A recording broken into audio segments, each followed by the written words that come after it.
बिस्मिल्लाहिर्रहमानिर्रहीम। Second year biology chapter number 15 homeostasis. आज का जो हमारा टॉपिक है वो है होम्योस्टेसिस।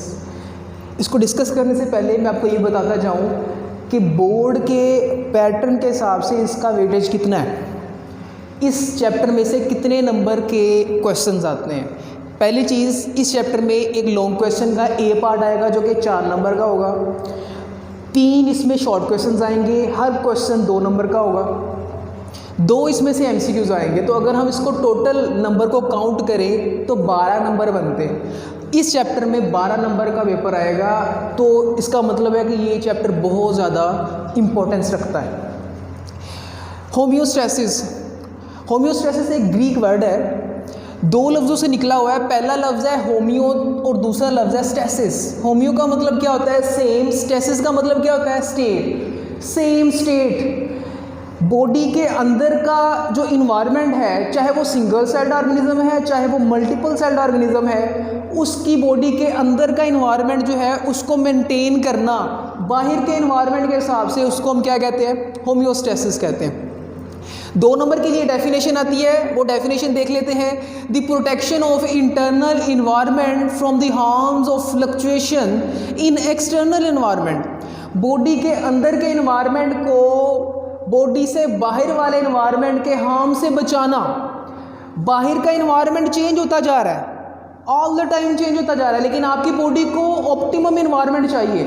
तो बाहर वाला जो इन्वायरमेंट है उसके हार्म से बचाना, बॉडी को, इंटरनल इन्वायरमेंट को बचाना, उसको हम क्या कहते हैं? होम्योस्टेसिस कहते हैं। अब ये होता कैसे है, इसको अभी हम देखेंगे आगे जाके। 2 नंबर की डेफिनेशन आती है, आप ये लिख देंगे, साथ में इसकी एग्जांपल आप लिख देंगे कि हमारी बॉडी में जो ब्लड है उसमें 1% ग्लूकोज की अमाउंट मौजूद होती है। तो ये अगर इससे ज़्यादा होगी या इससे कम होगी, फॉर एग्जांपल अगर ग्लूकोज की अमाउंट बढ़ जाती है तो आपकी बॉडी इंसुलिन बनाना शुरू कर देती है। पेंक्रियाज क्या करता है? इंसुलिन बनाना शुरू कर देता है, जिससे ग्लूकोज का लेवल डाउन हो जाता है, 1% तक हो जाता है। इसी तरह अगर ग्लूकोज की अमाउंट कम हो जाए 1% से, तो फिर क्या होता है? ग्लूकागोन बनना शुरू हो जाता है। ग्लूकागोन क्या करता है? ग्लूकोज की अमाउंट को इंक्रीज करता है। कैसे इंक्रीज करता है? ग्लाइकोजन को तोड़ के। वो आगे हम डिस्कस करेंगे जाके। तो 2 नंबर की डेफिनेशन है, साथ में ये आप एग्जाम्पल लिख सकते हैं, आपका शॉर्ट क्वेश्चन जो है वो कवर हो जाएगा। अगली चीज़, कंट्रीब्यूटिंग इन एवोल्यूशनरी प्रोसेसेस। वो कहता है the organism has got homeostasis during evolution.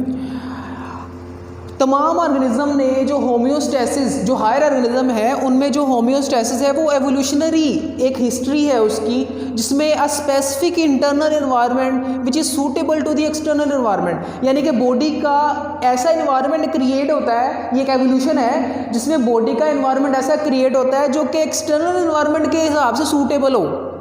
ठीक है, तो जैसा कि हम डिस्कस करते हैं, बाइसन वो पहाड़ी इलाकों में पाया जाता है, बर्फानी इलाकों में पाया जाता है। उस हिसाब से उसमें ऐसी एवोल्यूशन हुई है कि वो उस एनवायरनमेंट को अडेप्ट करेगा, उसकी वूली अपीयरेंस होगी, बॉडी के अंदर मेटाबॉलिक रिएक्शन बहुत ज़्यादा होंगे जिससे उसकी बॉडी की हीट बहुत ज़्यादा होगी।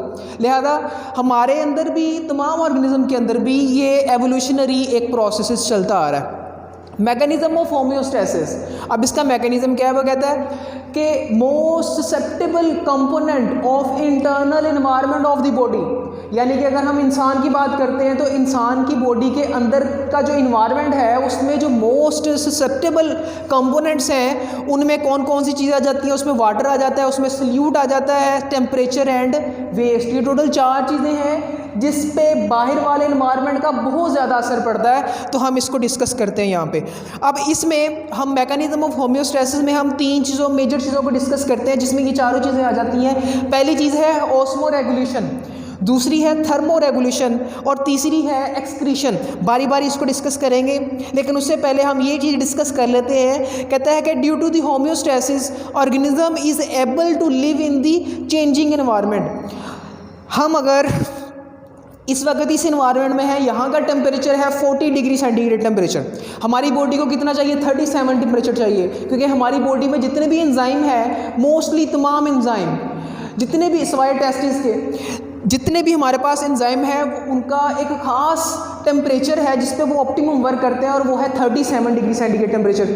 ठीक है, तो वो कहता है due to the homeostasis organism is able to live in the changing environment. अब अगर हम यहाँ पे हैं तो यहाँ का इन्वायरमेंट है 40 डिग्री सेंटीग्रेड टेम्परेचर, हमारी बॉडी को चाहिए 37 डिग्री सेंटीग्रेड टेम्परेचर। अब बॉडी क्या करेगी, उसको मेंटेन करने के लिए स्वेटिंग करेगी। स्वेटिंग से क्या होगा, आपकी बॉडी को जो पसीना आएगा वो एवेपोरेट होगा तो पीछे कूलिंग इफेक्ट जनरेट होगा। ठीक है, इसी तरह अगर आप किसी पहाड़ी इलाके की तरफ चले जाते हैं जहाँ पे टेम्परेचर बहुत ज़्यादा डाउन होता है और आपकी बॉडी का टेम्परेचर है 37, आपको 37 चाहिए, तो फिर क्या होगा, आप शिवरिंग करना शुरू कर दोगे। ठीक है, जिससे क्या होगा कि हीट जनरेट होगी और आपकी बॉडी का टेम्परेचर दोबारा मेंटेन हो जाएगा। इसीलिए वो कहता है due to the homeostasis organism is able to live in changing environment, कि इंसान इस काबिल हो जाता है कि वो किसी भी इन्वायरमेंट में जाके उसको सूटेबल बना के उसमें रहना शुरू कर दे। अब बारी बारी इनको डिस्कस करते हैं, ऑस्मो रेगुलेशन, थर्मो रेगुलेशन और एक्सक्रीशन। सबसे पहले हम डिस्कस करते हैं ऑस्मो रेगुलेशन। 2 नंबर की डेफिनेशन आती है, what is mean by osmo regulation, या फिर इन तीनों में से किसी भी दो पर डिफरेंस आ सकता है, ऑस्मो रेगुलेशन, एक्सक्रीशन या फिर एक्सक्रीशन या thermo regulation. Osmo regulation, what is mean by osmo regulation, osmo का मतलब है वाटर, तो यहाँ पे हम इसकी डेफिनेशन करते हैं the maintenance of water and solute concentration within the body of the organism with respect to external environment. Body के अंदर पानी और साल्ट की जो कंसंट्रेशन है उसको बाहर के एनवायरनमेंट के हिसाब से बैलेंस करने के नाम को हम ऑस्मो रेगुलेशन कहते हैं। और वो कहता है कि due to this condition animal and plant are able to live in a wide range of habitat. Habitat कहते हैं कोई भी ऐसी जगह जहाँ पे कोई जानदार जिंदा रह रहा है, कहीं पे भी कोई जानदार अगर रहाइश पजीर है उसको उसका हैबिटेट कहते हैं। वो कहता है कि प्लांट और एनिमल्स इस ऑस्मो रेगुलेशन के मैकेनिज्म की वजह से दुनिया के किसी भी हिस्से में रह सकते हैं। ठीक है, अब कैसे रह सकते हैं, आपको पता है कि पानी क्या करता है, higher concentration to lower concentration move करता है। अगर आपकी बॉडी के अंदर सल्यूट की अमाउंट बढ़ गई है या फिर किसी सेल के अंदर सल्यूट की अमाउंट बढ़ गई है तो इर्द गिर्द का वाटर क्या करेगा, from the area of higher concentration to the area of lower concentration move करना शुरू कर देगा। इसको हम ऑस्मो रेगुलेशन कहते हैं। 2 नंबर की डेफिनेशन यहाँ पे क्लियर हो गई। अगली चीज़ है excretion, mechanism which eliminate metabolic waste specially nitrogenous waste. ऐसा मैकेनिज्म जिसमें हम बॉडी के अंदर से नाइट्रोजनस वेस्ट को रिमूव करवाते हैं उसको हम एक्सक्रीशन कहते हैं। अब यहाँ पे नाइट्रोजनस वेस्ट का जिक्र करेंगे हम किसी भी, अच्छा एक चीज़ बड़ी इंपॉर्टेंट है कि हम एक्सक्रीशन और इजेशन को दोनों को मिक्स कर देते हैं, हालांकि ये दोनों डिफरेंट चीज़ें हैं। एक्सक्रीशन कहते हैं metabolic waste specially nitrogenous waste, यानी कि बॉडी से नाइट्रोजनस वेस्ट को निकालना एक्सक्रीशन कहलाता है और बॉडी का जो दूसरा वेस्ट है उसको बॉडी से निकालना इजेशन कहलाता है। अब इसमें मेटाबॉलिक वेस्ट का मैंने जिक्र किया है, क्या मेटाबॉलिक वेस्ट से क्या मुराद है, MCQs के तौर पे भी आता है, तो हम देख लेते हैं कि मेटाबॉलिज्म के नतीजे में जो वेस्ट बनता है उसको हम मेटाबॉलिक वेस्ट कहते हैं। फॉर एग्जांपल आपने फूड खाई, वो ब्रेक डाउन हुई, उसके नतीजे में जो चीज़ें बनेंगी वो क्या है, वो उसका मेटाबॉलिक वेस्ट हो सकता है। ठीक है, इसके बाद है elimination of nitrogenous waste depend on the availability of the water. ये बहुत इंपॉर्टेंट चीज़ है, ये MCQs में भी आती है, शॉर्ट क्वेश्चन में भी आती है कि वाटर की अवेलेबिलिटी पे डिपेंड करता है कि बॉडी में एक्सक्रीशन का मैकेनिज्म कैसे होगा। लाइक नाइट्रोजनस वेस्ट को जिक्र करते हैं, उसमें हमारे पास अमोनिया बनता है, यूरिया बन सकता है, यूरिक एसिड बन सकता है। कोई ऐसा जानदार जो बहुत ज़्यादा वाटर की अवेलेबिलिटी पे पाया जाता है, लाइक अगर कोई ऑर्गेनिज्म फ्रेश वाटर में पाया जाता है या ऐसी जगह पे जहाँ पे पानी की अवेलेबिलिटी बहुत ज़्यादा है, तो वो अपनी बॉडी से किसकी फॉर्म में नाइट्रोजनस वेस्ट को रिमूव करवाएगा, अमोनिया की फॉर्म में। लाइक फिशेज़ हैं, वो अमोनिया को बॉडी से रिमूव करती हैं। और 1 ग्राम अमोनिया को बॉडी से निकालने के लिए कितना वाटर चाहिए होता है, 5 ml ऑफ वाटर चाहिए होता है। यानी कि अगर अमोनिया को बॉडी से निकालेंगे तो 500 ml वाटर हमें चाहिए। कितना अमोनिया, 1 ग्राम। इसका मतलब है कि वो जानदार जो अमोनिया को निकालते हैं उनके पास वाटर बहुत ज़्यादा अवेलेबल होना चाहिए। तो फिशेस के पास वाटर बहुत ज़्यादा अवेलेबल होता है, लिहाजा 1 ग्राम अमोनिया को बॉडी से निकालने के लिए 500 ml वाटर चाहिए होता है। दूसरी चीज़ है कि अगर 1 ग्राम यूरिया को बॉडी से रिमूव करना आना है तो फिर कितना पानी चाहिए होगा, 50 ml वाटर चाहिए होगा। हम अपनी बॉडी से जो नाइट्रोजनस वेस्ट को रिमूव करवाते हैं उसमें हमारे पास यूरिया मोस्ट इंपॉर्टेंट है, जिसमें 50 ml वाटर जो है वो नीड होता है। इसके बाद अगली कैटेगरी है यूरिक एसिड की। तो 1 ग्राम यूरिक एसिड को बॉडी से रिमूव करवाने के लिए कितना पानी चाहिए? 1 ml। जो इंसेक्ट होते हैं वो अपनी बॉडी से यूरिक एसिड को रिमूव करवाते हैं, नाइट्रोजनस वेस्ट को in the form of uric acid body से रिमूव करवाते हैं, और उनको 1 ग्राम यूरिक एसिड को निकालने के लिए कितना पानी चाहिए? 1 ml ऑफ वाटर चाहिए। ठीक है बेटा। अगली चीज़ हमारे पास है thermo regulation. What is thermo regulation? Thermo नाम से जाहिर है टेम्परेचर, यानी कि बॉडी के अंदर का जो टेम्परेचर है उसको एक्सटर्नल एनवायरनमेंट के हिसाब से मेंटेन करना, यानी कि बाहर का एनवायरनमेंट तब्दील होता जा रहा है, वो हमारे कंट्रोल में नहीं है, अल्लाह ताला उसको चेंज करता जा रहा है। लाइक अभी अगर 47 डिग्री सेंटीग्रेड टेम्परेचर है, बादल आ जाते हैं, बारिश हो जाती है, तो टेम्परेचर डाउन हो जाएगा, लाइक 30 पे चला जाएगा।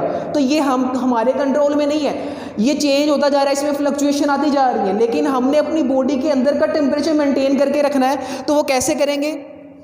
तो उसकी पहले डेफिनेशन देख लेते हैं। कहता है maintenance of internal temperature within a tolerable range with respect to its external environment. बाहर के एनवायरनमेंट के हिसाब से आपकी बॉडी का इंटरनल टेम्परेचर जो है उसको मेंटेन करने के नाम को हम क्या कहते हैं? थर्मो रेगुलेशन कहते हैं। अब हमारी बॉडी, लाइक मैंने एग्जांपल दिया, human body temperature which is 37 degree centigrade temperature, 36 to 38 degree centigrade के दरमियान में कोई ऐसा टेम्परेचर होता है जो कि हमारी बॉडी का ऑप्टिमम टेम्परेचर होता है, उसको हम 37 कंसीडर करते हैं। ऑप्टिमम टेम्परेचर से मुराद ये है हमारी बॉडी में जितने भी एंजाइम्स हैं वो सारे के सारे बेस्ट वर्क करते हैं 37 पे, सिवाय टेस्टिस के जो एंजाइम है वो 35 डिग्री सेंटीग्रेड पे टेम्परेचर पे अच्छे से वर्क करते हैं, लिहाजा हम उसको बाद में देखेंगे आगे कुछ टॉपिक्स में। तो ये वो डेफिनेशन है थर्मो रेगुलेशन की, और साथ में उसकी एग्जांपल है, यानी कि बॉडी के अंदर का एनवायरनमेंट उसमें जो टेम्परेचर है उसको एक ख़ास नैरो रेंज तक मेंटेन करके रखना, बाहर के एनवायरनमेंट के हिसाब से उसको हम थर्मो रेगुलेशन कहते हैं। अगर टेम्परेचर 47 है, आपको चाहिए 37, आपको कितना चाहिए? 37, तो आप क्या करेंगे? स्वेटिंग करेंगे। स्वेटिंग से क्या होगा? वेपोरेशन होगी, और वेपोरेशन से कूलिंग इफेक्ट जनरेट होगा, आपकी बॉडी ठंडी हो जाएगी। अगर टेम्परेचर जो है वो डाउन है, लाइक 20 डिग्री सेंटीग्रेड, आपको चाहिए 37, आपकी बॉडी शिवरिंग करना शुरू कर देगी। इसके अलावा और भी बहुत सारे मैकेनिज्म है जिसमें नॉन शिवरिंग थर्मोजेनेसिस आ जाता है, जिसमें शिवरिंग तो नहीं होती, लेकिन कुछ ऐसे हमारे पास एंजाइम्स या फिर ऐसे ग्लैंड जो हैं वो सिक्रीशन करना शुरू कर देते हैं, जिससे हमारी बॉडी का जो मेटाबॉलिक अमल है वो तेज़ हो जाता है। अच्छा, ये डेफिनेशन हमने कर ली। 2 नंबर की डेफिनेशन ऑस्मो रेगुलेशन पे आ सकती है, 2 नंबर की एक्सक्रीशन और 2 नंबर की थर्मो रेगुलेशन, या इनमें से किसी में भी डिफरेंस आ सकता है। अगली चीज़ है वर्किंग ऑफ होम्योस्टैसिस का। हम देख सकते हैं कि हमारे पास जो हमने अभी ये डिस्कस किया होम्योस्टैसिस, ये वर्क कैसे करता है। वो कहता है the component of environment fluctuate continuously. हमारी बॉडी का एनवायरनमेंट या बाहर का एनवायरनमेंट वो कंटिन्यूसली फ्लक्चुएट करता रहता है, हमने उसको मेंटेन करके रखना है।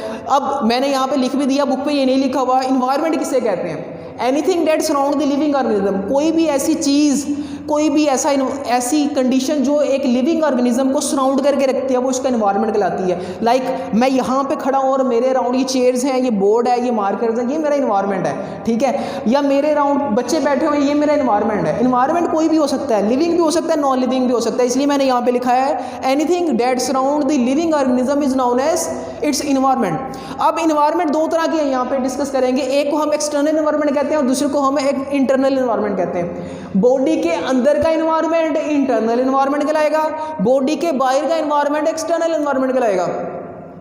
अब यहाँ पे मैंने लिखा है we can not control the external fluctuation of the environment, यानी कि हम बाहर के एनवायरनमेंट को कंट्रोल नहीं कर सकते। मैं अपनी मर्जी से इस एनवायरनमेंट का जो मेरे सराउंड है टेम्परेचर डाउन नहीं कर सकता या अप नहीं कर सकता, ये अल्लाह ताला की तरफ से हो रहा होता है। तो मैं इसको डिस्कस नहीं करूँगा क्योंकि हम इसको कंट्रोल नहीं कर सकते। ये एक्सटर्नल एनवायरनमेंट जो है ये डायरेक्टली या इनडायरेक्टली इंटरनल एनवायरनमेंट को अफेक्ट करता है, और इसको इफेक्ट करने की वजह से बॉडी होम्योस्टेसिस करती है ताकि आप सर्वाइव कर सकें। अगली चीज़ इंटरनल एनवायरनमेंट की बात कर लेता हूँ। वो कहता है homeostasis keeps the internal fluctuation in a narrow range. एक खास नैरो रेंज के में उसको चेंजेस को लगता है। हमेशा याद रखना है कि होम्योस्टेसिस का मतलब ये हरगिज़ नहीं है कि कोई भी इंटरनल इन्वायरमेंट फिक्स हो गया। लाइक मैं ऐसा हरगिज़ नहीं कहता कि मेरी बॉडी का इन्वायरमेंट, मेरी बॉडी का जो टेम्परेचर है वो हमेशा 37 ही रहेगा, या मैं फिर ऐसा भी नहीं कह सकता कि मेरी बॉडी में जो ग्लूकोज की कंसनट्रेशन है वो हमेशा 1% ही रहेगी। ऐसा नहीं हो सकता। मैं जितनी डाइट ज़्यादा खाऊंगा ग्लूकोज की अमाउंट उतनी बढ़ेगी। मैं जितना वर्किंग ज़्यादा करूँगा, जितना ज़्यादा अच्छे से बोलूँगा, मैं एक्सरसाइज करूँगा, मेरी बॉडी का टेम्परेचर भी हाई होगा। तो मैं ये कह रहा हूँ कि बॉडी के इंटरनल एनवायरनमेंट जो है वो फ्लक्चुएट करता है, लेकिन एक नैरो रेंज। अब वो नैरो रेंज मैंने भी यहाँ पे बताई 36 to 38 डिग्री सेंटीग्रेड के दरमियान में 37 आता है। तो 37 डिग्री सेंटीग्रेड टेम्परेचर ऑप्टिमम है। इसके दरमियान में इससे ना तो ज़्यादा होगा ना इससे कम होगा। ज़्यादा होगा तो भी खराबी, कम हो गया तो भी खराबी है। ठीक है, तो मैंने यहाँ पे लिख भी दिया है, homeostasis does not mean to keep the fix internal environment. ऐसा हरगिज़ नहीं है कि हमेशा फिक्स रहता है, चेंज होता है, हल्का फुल्का चेंज होता है, आपकी बॉडी इसको मेंटेन कर लेती है। इसका नाम है होम्योस्टेसिस। यहाँ पे मैंने एक छोटी सी डायग्राम बनाई है समझने के लिए कि हमारे पास जो चेंजेस हैं ये कैसे हो रही हैं। इसको मज़ीद अगले लेक्चर में मैं ये एक्सप्लेन करूँगा। यहाँ पे मैंने कंट्रोल सिस्टम बनाया हुआ है। कंट्रोल सिस्टम में कंट्रोल सेंटर होता है जो कि उसको कंट्रोल कर रहा होता है। दो इन्वायरमेंट यहाँ पे मैंने दिखाए हुए हैं। एक को हम कहते हैं एक्सटर्नल इन्वायरमेंट, यानी कि ये बॉडी के बाहर का इन्वायरमेंट है। लाइक मैं एक बॉडी हूँ, मेरी बॉडी के बाहर का इन्वायरमेंट एक्सटर्नल इन्वायरमेंट है। ये इसका इंटरनल इन्वायरमेंट है, ऑर्गेनिज्म का इंटरनल इन्वायरमेंट। अब इस ऑर्गेनिज्म के अंदर कुछ सेल्स भी पड़े हुए हैं। लाइक मेरी बॉडी ट्रिलियंस ऑफ सेल से मिलकर बनी हुई है। तो ये सेल्स, बहुत सारे सेल्स हैं, इनमें से एक सेल को मैंने यहाँ पर डिस्कस किया है। तो ये जो इन्वायरमेंट होगा जो सेल के अंदर का होगा उसको हम कहेंगे इंट्रा सेलुलर इन्वायरमेंट। सेल के बाहर का जो इन्वायरमेंट होगा उसको हम कहेंगे एक्स्ट्रा सेलुलर इन्वायरमेंट। सेल के बाहर का environment extra cellular environment, cell के अंदर का इन्वायरमेंट इंट्रा सेलुलर इन्वायरमेंट, और बॉडी के बाहर का इन्वायरमेंट एक्सटर्नल इन्वायरमेंट, बॉडी के अंदर का इन्वायरमेंट इंटरनल इन्वायरमेंट। ठीक है, अब एक्सटर्नल इन्वायरमेंट जो है ये डायरेक्टली या इनडायरेक्टली इंटरनल इन्वायरमेंट को क्या करेगा, अफेक्ट करेगा, जिससे इसमें फ्लक्चुएशंस आ सकती हैं। ठीक है, अब इसको कंट्रोल करने के लिए हमारे पास एक कंट्रोल सिस्टम मौजूद होता है। कंट्रोल सिस्टम में हमारे पास क्या होता है, कंट्रोल सेंटर होता है। ठीक है, तो इसको मज़ीद डिस्कस करेंगे हम अपने नेक्स्ट लेक्चर में।